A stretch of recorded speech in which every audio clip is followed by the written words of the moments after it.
नमस्कार, आप देख रहे हैं न्यूज डीएनए इंडिया। अब होगा खबरों का डीएनए।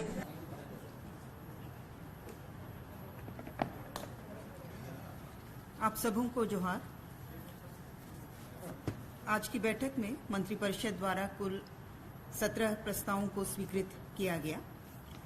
पहला प्रस्ताव कार्मिक प्रशासनिक सुधार तथा राजभाषा विभाग से था, जिसके अंतर्गत जो झारखंड राज्य प्रशासनिक सुधार आयोग गठित है, उसके संकल्प में संशोधन का प्रस्ताव स्वीकृत किया गया। एडमिनिस्ट्रेटिव रिफॉर्म्स कमेटी के बजटीय प्राक्कलन से संबंधित जो कार्यों का संपादन है, वो सीधे कार्मिक विभाग द्वारा किया जाएगा। दूसरा प्रस्ताव पंचायती राज विभाग से है, जो कि घटनोत्तर स्वीकृति का मामला था। झारखंड पंचायती राज अधिनियम 2001 की कतिपय धाराओं में संशोधन के लिए अध्यादेश एवं अध्यादेश के प्रावधानों के आलोक में गठित कार्यकारी समिति के घटनोत्तर स्वीकृति के संबंध में। तीसरा प्रस्ताव गृह कारा एवं आपदा प्रबंधन विभाग से राज्य के 22 जिला में EFIR थाना के सृजन के संबंध में। इसमें राज्य में खूंटी और रामगढ़ जिला को छोड़कर शेष 22 जिलों में EFIR थाना के सृजन के प्रस्ताव पर स्वीकृति दी गई। और इसमें ऐसे मामलों में जिसमें अभियुक्त अज्ञात हो, आम नागरिक बिना थाना गए वे ऑनलाइन माध्यम से अपना प्राथमिकी दर्ज कर सकेंगे।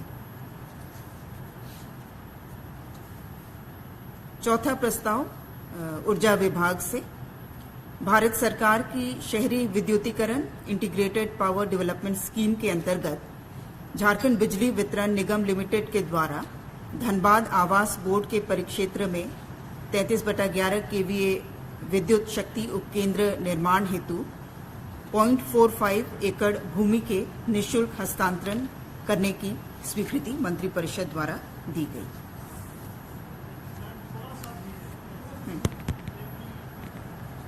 इसमें IPDS स्कीम के अंतर्गत धनबाद आवास बोर्ड द्वारा 0.45 एकड़ भूमि जो है वो 33/11 KVA विद्युत शक्ति उपकेंद्र निर्माण के लिए उसके निःशुल्क हस्तांतरण का प्रस्ताव था, जिसकी स्वीकृति मंत्रिपरिषद द्वारा दी गई।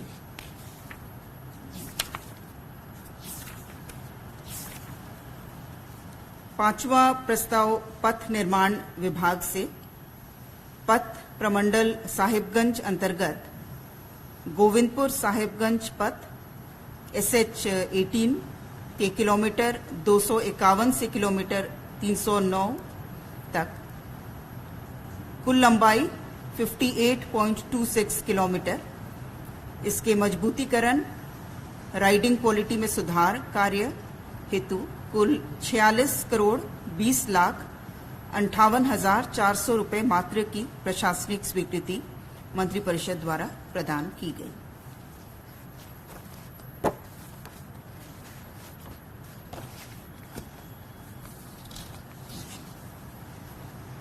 छठा प्रस्ताव भी पथ निर्माण विभाग से टाटा आदित्यपुर स्टेशन के बीच वर्तमान किलोमीटर 251/1315 में लेवल क्रॉसिंग के स्थान पर रोड ओवरब्रिज के निर्माण कार्य हेतु 44,04,95,000 रुपये मात्र की राशि पर पुनरीक्षित प्रशासनिक स्वीकृति प्रदान की गई।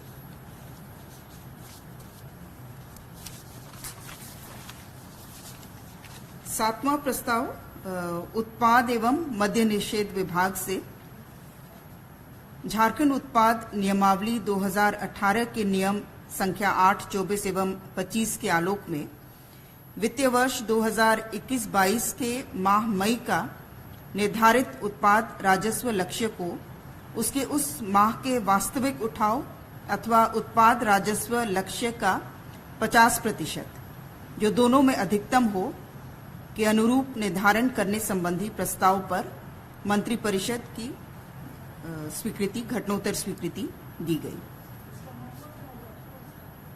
ये जैसे कोरोना संक्रमण के समय आप लोग अवगत हैं कि जो खुदरा उत्पाद दुकान थे उनकी कार्य अवधि सीमित कर दी गई थी और लोगों का आवागमन भी सीमित था।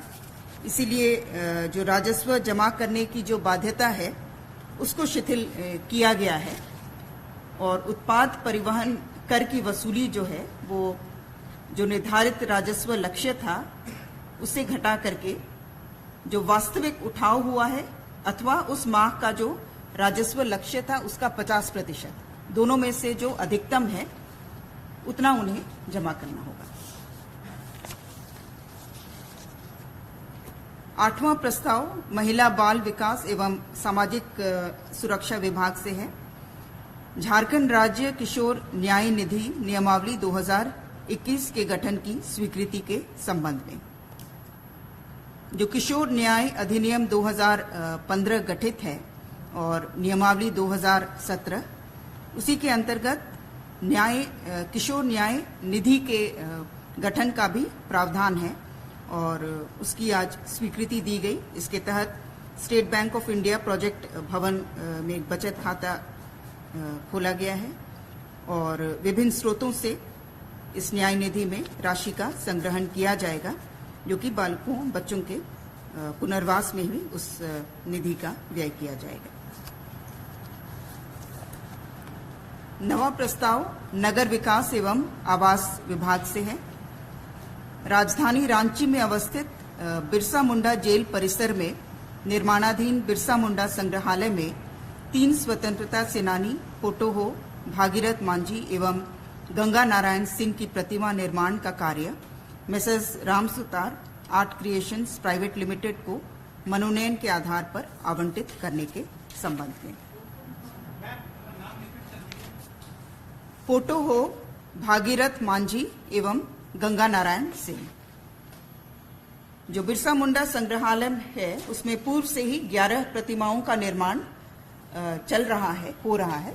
उसके अतिरिक्त इन 3 की स्वीकृति दी गई और मनोनयन के आधार पर messrs Ram Sutar art creations द्वारा यह कार्य किया जाएगा। Messrs Ram Sutar art creations ये बहुत ही प्रसिद्ध आपके आर्टिस्ट हैं।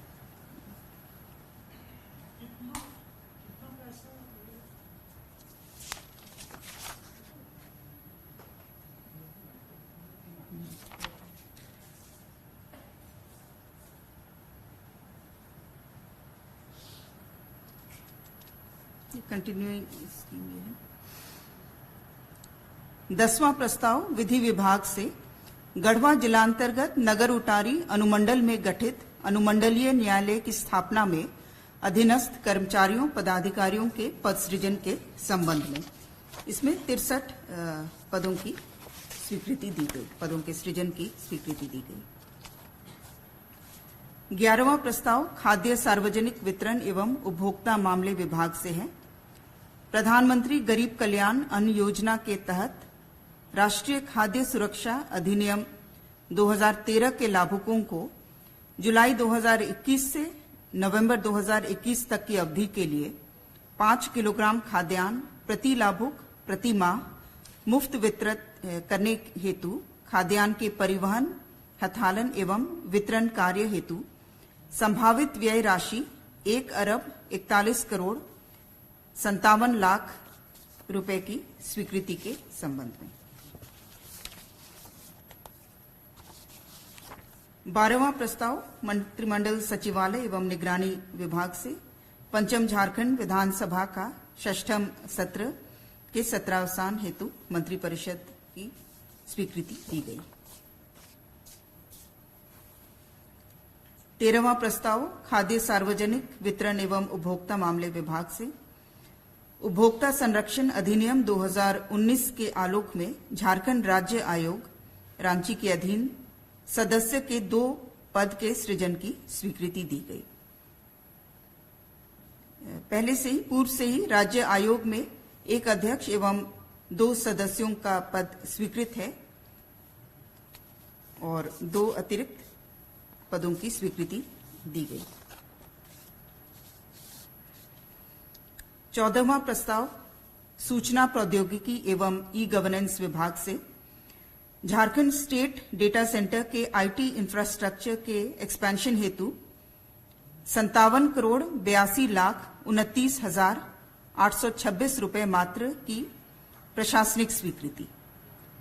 2 चरणों में कार्य हो चुका है, जिसकी घटनोत्तर स्वीकृति शामिल है। पहले चरण में 20,40,735 का व्यय था और दूसरे चरण में वर्ष 2019-20 में लगभग 19 करोड़ का व्यय था और ये तीसरे चरण में जो कार्य होना है उसमें संभावित व्यय 18.85 करोड़ की स्वीकृति दी गई।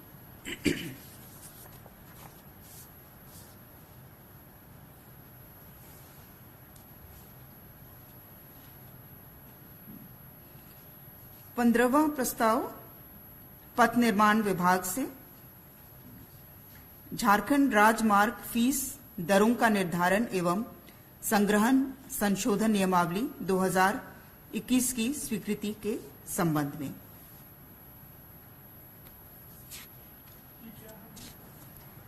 इसमें जो भी हमारे खनन प्रक्षेत्र में जो हमारे सड़क हैं वहां पर टोल की वसूली की जाएगी, जिसके लिए दरों का निर्धारण हुआ और इसके लिए अलग से नाका नहीं लगाया जाएगा, यानी कि बैरियर नहीं क्रिएट किया जाएगा। और इसमें कुल जो अनुमानित राजस्व संग्रहण वार्षिक जो अनुमान किया गया है वो लगभग 600 से 700 करोड़ राशि इसमें अनुमानित है कि हमारा टोल कलेक्ट होगा। नहीं, रोड वो तो आपका अलग से विभाग द्वारा निकाला जाएगा। कौन कौन से आपके सड़क इसमें आएंगे? हाँ, वो सारी नहीं, वो तो आपका डिटेल में रहेगा उसमें, उसका अलग से आप लोगों को ब्रीफ हम लोग दे देंगे, जो आपका एरियाज जो कर्नांकित हैं और इसके जो दरों का जो निर्धारण हुआ। 16वां प्रस्ताव ऊर्जा विभाग से राज्य भार प्रेषण केंद्र स्टेट लोड डिस्पैच सेंटर सरवल के संचालन हेतु पूर्व में निर्गत संकल्प में निहित पदवर्ग समिति द्वारा अनुशंसित पदों को विलोपित करने की स्वीकृति एवं विद्युत अधिनियम 2003 की धारा 31(2) के आलोक में झारखंड ऊर्जा संचरण निगम लिमिटेड स्टेट ट्रांसमिशन यूटिलिटी को हस्तांतरित करने की प्रशासनिक स्वीकृति के संबंध में। ये वर्ष 2011 में पदवर्ग समिति द्वारा स्टेट लोड डिस्पैच सेंटर के लिए पदों का सृजन किया गया था, लेकिन ये फंक्शनल नहीं हो पाया और जो स्टेट लोड डिस्पैच सेंटर का कार्य जो है अब संचरण निगम द्वारा, जो कि स्टेट ट्रांसमिशन यूटिलिटी के रूप में डेसिग्नेटेड है, उनके द्वारा ही स्टेट लोड डिस्पैच सेंटर का कार्य किया जाएगा। 17वां प्रस्ताव ऊर्जा विभाग से नवीन और नवीकरणीय ऊर्जा मंत्रालय भारत सरकार की मार्ग निर्देशिका के आलोक में राज्य के शहर को सोलार सिटी के रूप में चयन करने एवं विकसित करने हेतु कुल प्राकृत राशि 80.75 करोड़ की प्रशासनिक स्वीकृति, जिसमें से रूफटॉप पावर प्लांट बिना बैटरी के लिए 40% केंद्रांश एवं राज्यांश 60% एवं अवशेष योजनाओं का राज्यांश 3.75 करोड़ जरेडा को अनुदान स्वरूप उपलब्ध कराने की स्वीकृति के संबंध में। इसमें प्रथम चरण में गिरिडीह शहर का चयन हुआ है सोलर सिटी के रूप में विकसित करने के लिए। इसमें जो अनुदान की राशि होगी, अगर लाभुक की वार्षिक आय 3 लाख वार्षिक से कम है तो उन्हें 100% अनुदान होगा, क्योंकि 40% जो है वो केंद्र सहायता अनुदान है और 60% राज्य सरकार द्वारा अनुदान दिया जाएगा। और अगर 3 लाख से अधिक है उसकी वार्षिक आय तो 40% तो उसे केंद्र से सहायता अनुदान है और राज्य से उसे 30% मिलेगा और 30% लाभुक के द्वारा वहन किया जाएगा। धन्यवाद। अपने क्षेत्र के हर खबर को पाने के लिए हमारे चैनल को सब्सक्राइब करें, लाइक करें और शेयर करें। साथ ही बेल आइकन को दबाना ना भूलें। और हाँ, हमसे जुड़ने के लिए कांटेक्ट करें नीचे दिए हुए नंबर्स पर। तो ऐसी खबरों के लिए जुड़े रहिए हमारे चैनल न्यूज डीएनए इंडिया के साथ।